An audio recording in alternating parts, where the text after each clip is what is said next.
मुझे ये भी लगता है कि इस तरीके से कंपैरिजन नहीं होनी चाहिए, क्योंकि प्रदेश अलग अलग है। कुछ जगह पे अपराध की संख्या बहुत ज़्यादा है तो स्टेट बड़ा है, कुछ जगह पे अपराध कम होते हैं, नंबर कम है।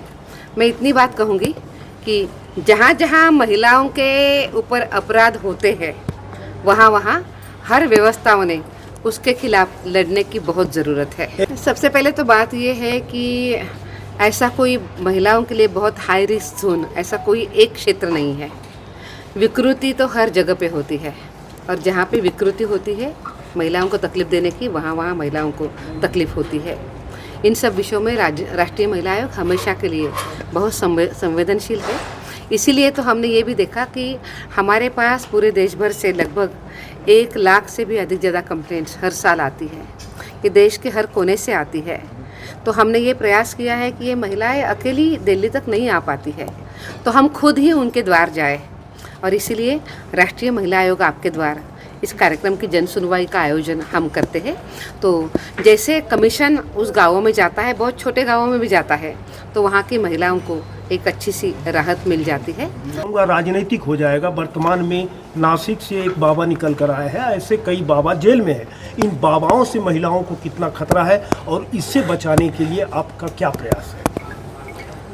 नासिक की जो घटना घटी है, ये घटना बहुत ही सभी को शर्मसार करने वाली घटना है, और इससे बहुत तकलीफ भी हुई है।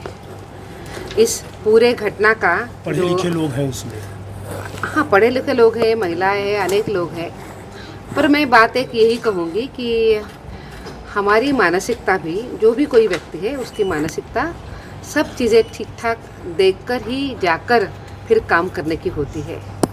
अगर हम अंधश्रद्धा लेकर अगर किसी के पास जाते हैं तो वो हमेशा नुकसान ही करता है।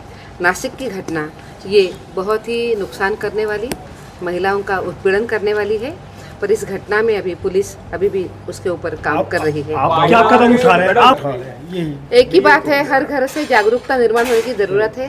हम कहते हैं सभी महिलाओं को, जब जहाँ जहाँ जाते हैं, जो भी विश्वास आपको रखना है वो विश्वास आप सोच समझ के आप रखिए। आप कहीं भी अंधानुकरण मत करिए, अंधश्रद्धाओं में मत फंसिए।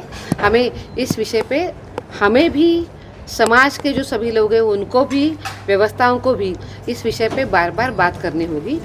अभी नासिक का जो TCS का जो प्रकरण आया है, इस प्रकरण में राष्ट्रीय महिला आयोग ने खुद होकर संज्ञान लिया है। इन सब विषयों पर राष्ट्रीय महिला आयोग बहुत सख्त है। पिछले ही हफ्ते में हमने हमारी एक फैक्ट फाइंडिंग कमेटी वहाँ पे भेजी थी। फैक्ट फाइंडिंग कमेटी ने अनेक चीज़ों पर जानने का और उनके सवालों का उत्तर मिलाने का प्रयास किया है। मुझे लगता है कि आने वाले 2-4 दिन में फैक्ट फाइंडिंग कमेटी का जो रिपोर्ट है वो आयोग के सामने पेश होगा। महिलाओं को आरक्षण मिलना ही चाहिए। अभी जो प्रयास हुआ था आरक्षण का अमल करने का, ये प्रयास बहुत अच्छा था और ये होना चाहिए था। क्या महिलाएं इसमें अनेक दशक महिलाओं ने इंतज़ार किया है कि उनको रिजर्वेशन मिलेगा, और हमने ये भी देखा है कि जब 33% महिलाओं को 73rd 74th अमेंडमेंट की तरफ से जब रिजर्वेशन मिला था, बाद में तो वो 50% हो चुका है। इसमें महिलाओं ने बहुत शानदार काम किया है। लगभग सभी स्टेट ऐसे हैं कि उनके सभागार में, जो लोकल बॉडीज़ है उसके सभागार में, उनके यहाँ केवल 50% महिलाएं नहीं है, 52% 53% महिलाएं चली गई है। महिलाओं ने बहुत अच्छा काम किया है, ये खुद को प्रूव भी किया है। ये बिल होना चाहिए था, ये बिल नहीं हुआ है, इसका बहुत दुख और दर्द मेरे मन में है। पर मैं ये भी कहूँगी कि आगे चल के हमें आशा है कि ये बिल जल्दी हो जाएगा। क्यों नहीं हो सका? मैंने वही कहा कि इस विषय की जो भी कुछ राजनीतिक कारण हो सकते हैं उसके ऊपर बात करना मेरा काम नहीं है।